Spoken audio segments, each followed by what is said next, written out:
ओम शांति। 4 अप्रैल 2021 की मुरली है। आज अव्यक्तवाणी है, रिवाइज है 6/12/87 की। मुरली का टाइटल है सिद्धि का आधार श्रेष्ठ वृत्ति। आज बाप दादा अपने चारों ओर के होली हंसों की सभा को देख रहे हैं। हर एक होली हंस अपनी श्रेष्ठ स्थिति के आसन पर विराजमान है। सभी आसनधारी होली हंसों की सभा सारे कल्प में अलौकिक और न्यारी है। हर एक होली हंस अपनी विशेषताओं से अति सुंदर सजा हुआ है। विशेषताएं श्रेष्ठ श्रृंगार है। सजे सजाए होली हंस कितने प्यारे लगते हैं। बाप दादा हर एक की विशेषताओं का श्रृंगार देख हर्षित होते हैं। श्रृंगारे हुए सभी हैं, क्योंकि बाप दादा ने ब्राह्मण जन्म देते ही बचपन से ही विशेष आत्मा भव का वरदान दिया। नंबरवार होते भी लास्ट नंबर भी विशेष आत्मा है। ब्राह्मण जीवन में आना अर्थात विशेष आत्मा में ही आ गए। ब्राह्मण परिवार में चाहे लास्ट नंबर हो, लेकिन विश्व की अनेक आत्माओं के अंतर में वो भी विशेष गाए जाते हैं। इसलिए कोटों में कोई, कोई में भी कोई गाया हुआ है। तो ब्राह्मणों की सभा अर्थात विशेष आत्माओं की सभा। आज बाप दादा देख रहे थे कि विशेषताओं का श्रृंगार बाप ने तो सभी का समान एक जैसा ही कराया है, लेकिन कोई उस श्रृंगार को धारण कर समय प्रमाण कार्य में लगाते हैं और कोई या तो धारण नहीं कर सकते या कोई समय प्रमाण कार्य में नहीं लगा सकते। जैसे आजकल की रॉयल फैमिली वाले समय प्रमाण श्रृंगार करते हैं तो कितना अच्छा लगता है। जैसा समय वैसा श्रृंगार, इसको कहा जाता है नॉलेजफुल। आजकल श्रृंगार के अलग अलग सेट रखते हैं ना, तो बाप दादा ने अनेक विशेषताओं के, अनेक श्रेष्ठ गुणों के कितने वैरायटी सेट दिए हैं। चाहे कितना भी अमूल्य श्रृंगार हो, लेकिन समय प्रमाण अगर नहीं हो तो क्या लगेगा। ऐसे विशेषताओं के, गुणों के, शक्तियों के, ज्ञान रत्नों के अनेक श्रृंगार बाप ने सभी को दिए हैं, लेकिन समय पर कार्य में लगाने में नंबर बन जाते हैं। भले ये सब श्रृंगार भी, लेकिन हर एक विशेषता व गुण का महत्व समय पर होता है। होते हुए भी समय पर कार्य में नहीं लगाते तो अमूल्य होते हुए भी उसका मूल्य नहीं होता। जिस समय जो विशेषता धारण करने का कार्य है, उसी विशेषता का ही मूल्य है। जैसे हंस कंकड़ और रत्न दोनों को परख अलग अलग कर धारण करता है। कंकड़ को छोड़ देता है, बाकी रत्न मोती धारण करता है। ऐसे होली हंस अर्थात समय प्रमाण विशेषता व गुण को परख कर वही समय पर यूज करे। इसको कहते परखने की शक्ति, निर्णय करने की शक्ति वाला होली हंस। तो परखना और निर्णय करना, यही दोनों शक्तियाँ नंबर आगे ले जाती है। जब ये दोनों शक्तियाँ धारण हो जाती तब समय प्रमाण उसी विशेषता से कार्य ले सकते। तो हर एक होली हंस अपनी इन विशेष दोनों शक्तियों को चेक करो। दोनों शक्तियाँ समय पर धोखा तो नहीं देती। समय बीत जाने के बाद अगर परख भी लिया, निर्णय कर भी लिया, लेकिन समय तो वो बीत गया ना। तो नंबर 1 होली हंस है, उन्हों की ये दोनों शक्तियाँ सदा समय प्रमाण कार्य करती है। अगर समय के बाद ये शक्तियाँ कार्य करती तो सेकंड नंबर में आ जाते। थर्ड नंबर की तो बात ही छोड़ो। और समय पर वही हंस कार्य कर सकता जिसकी सदा बुद्धि पवित्र है। होली का अर्थ सुनाया ना, एक होली अर्थात पवित्र और हिंदी में होली अर्थात बीती सो बीती।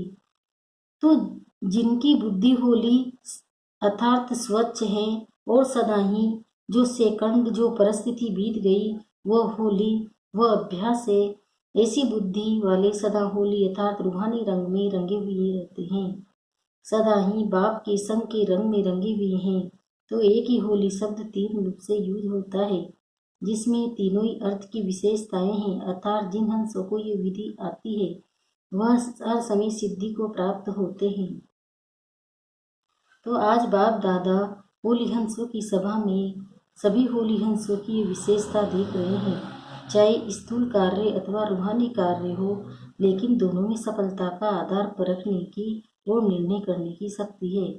किसी के भी संपर्क में आते हो, जब तक उसके भाव और भावना को परख नहीं सकते और परखने के बाद यथार्थ निर्णय नहीं कर पाते, तो दोनों कार्य में सफलता नहीं प्राप्त होती।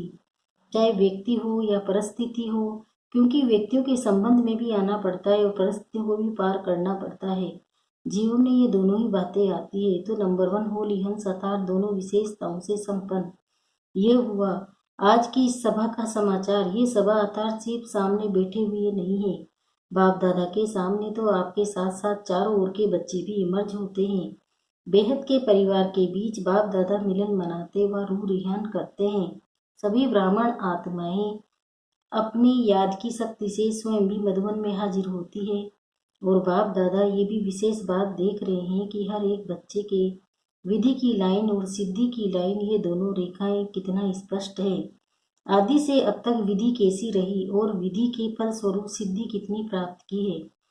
दोनों रेखाएं कितनी स्पष्ट है और कितनी लंबी, अर्थात विधि और सिद्धि का खाता कितना यथार्थ रूप में जमा है।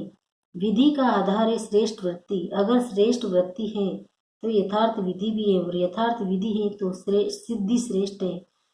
तो विधि और सिद्धि का बीज वृत्ति है।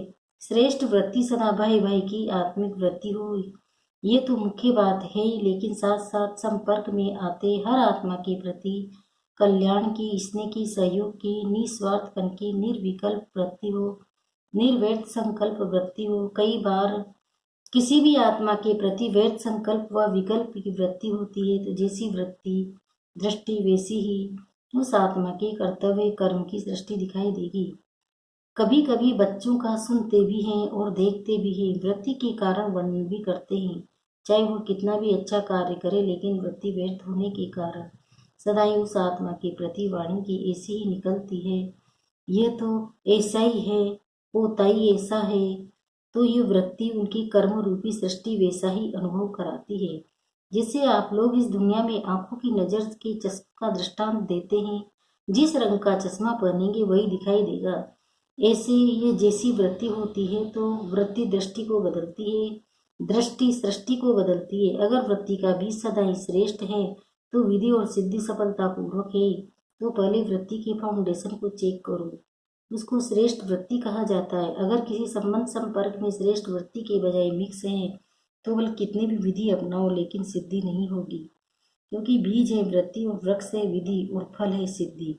अगर बीज कमजोर है तो वृक्ष चाहे कितना भी विस्तार वाला हो लेकिन सिद्धि रूपी फल नहीं होगा। इसी वृत्ति और विधि के ऊपर बाप दादा बच्चों के प्रति एक विशेष रूह रिहान कर रहे थे।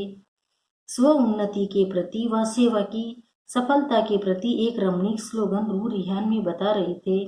आप सभी ये स्लोगन एक दो में कहते हो, हर कार्य में पहले आप। ये स्लोगन याद है ना? एक है पहले आप, दूसरा है पहले मैं। दोनों स्लोगन पहले आप और पहले मैं दोनों आवश्यक है, लेकिन बाप दादा रूह रिहान करते मुस्कुरा रहे थे।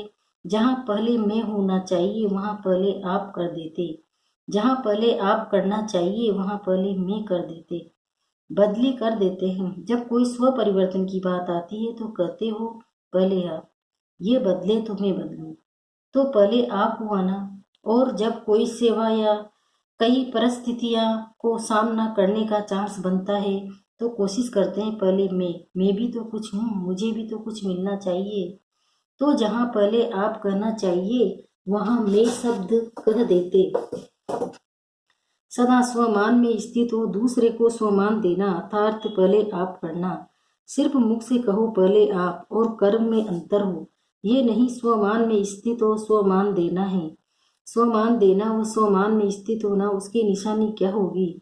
उसमें दो बातें सदा चेक करो। एक होती है अभिमान की वृत्ति, दूसरी अपमान की वृत्ति। जो स्वमान में स्थित होता है और दूसरे को स्वमान देने वाला दाता होता है, उसमें ये दोनों वृत्ति नहीं होगी, न अभिमान की न अपमान की। ये तो करना ही ऐसा है, ये होता ही ऐसा है। तो ये भी रोयल रूप का उस आत्मा का अपमान है। स्वमान में स्थित होकर स्वमान देना, इसको कहते ही पहले आप करना। समझा? और जो भी स्व उन्नति की बात हो उसमें सदा पहले मैं का स्लोगन सदा याद हो तो क्या रिजल्ट होगी? पहले मैं अर्थात जो उठे सो अर्जुन, अर्जुन अर्थात विशेष आत्मा, न्यारी आत्मा, अलौकिक आत्मा, अलौकिक विशेष आत्मा। जैसे ब्रह्मा बाप सदा पहले मैं के स्लोगन से जो उठे सो अर्जुन बना ना, अर्थात नंबर 1 आत्मा, नंबर 1 का सुनाया, नंबर 1 डिवीजन। वैसे नंबर 1 तो एक ही होगा ना, तो स्लोगन है दोनों जरूरी। लेकिन सुनाया ना, नंबर किस आधार पर बनते हैं? जो समय प्रमाण कोई भी विशेषता को कार्य में नहीं लगाते तो नंबर आगे पीछे हो जाता है। समय पर जो कार्य में लगाता है वो विन करना है अर्थात वन को हो जाता है। तो ये चेक करो, क्योंकि इस वर्ष स्व की चेकिंग की बातें सुना रहे हैं, भिन्न भिन्न बातें सुनाई है ना, तो आज इन बातों को चेक करना। आपके बजाय मैं के बजाय आप तो नहीं कर देते हो। इसको कहते हैं यथार्थ विधि। जहाँ यथार्थ विधि है वहाँ सिद्धि है।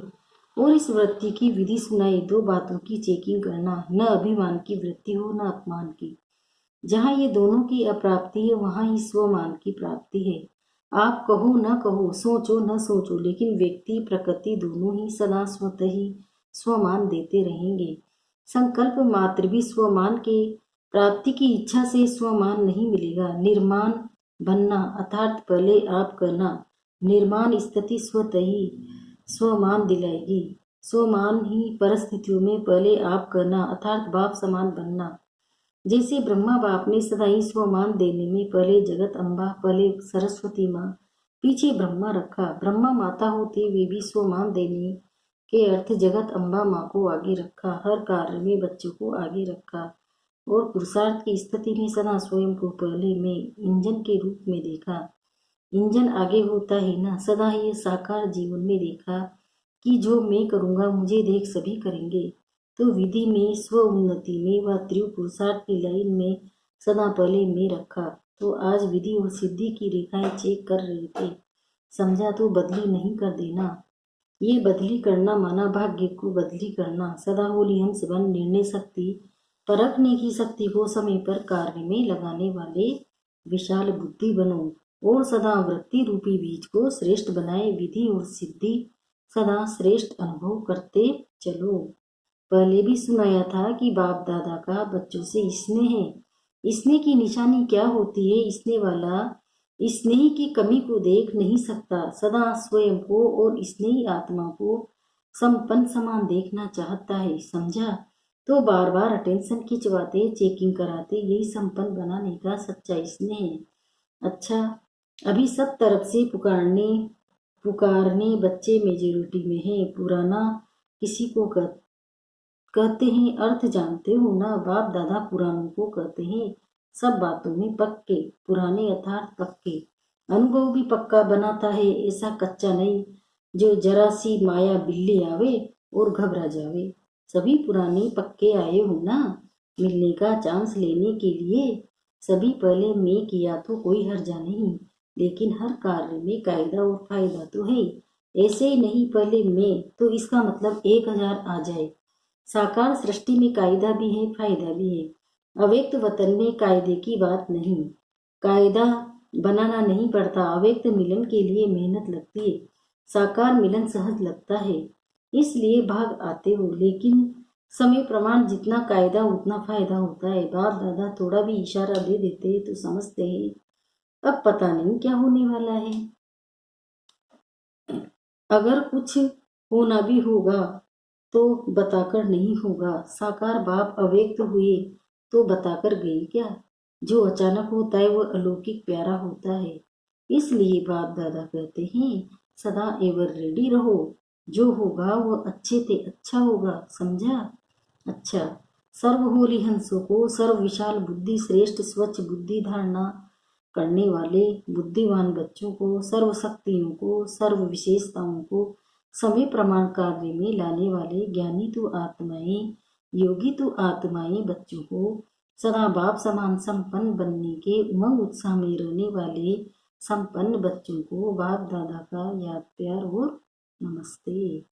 वरदाने, हम बच्चों का भी बाप दादा को याद प्यार, गुड मॉर्निंग, नमस्ते नमस्ते नमस्ते। शुक्रिया बाबा, शुक्रिया आपका पद्मा पदम, शुक्रिया। वरदाने, मालिकपन की स्मृति द्वारा हाईएस्ट अथॉरिटी का अनुभव करने वाले कंबाइंड स्वरूपधारी भव।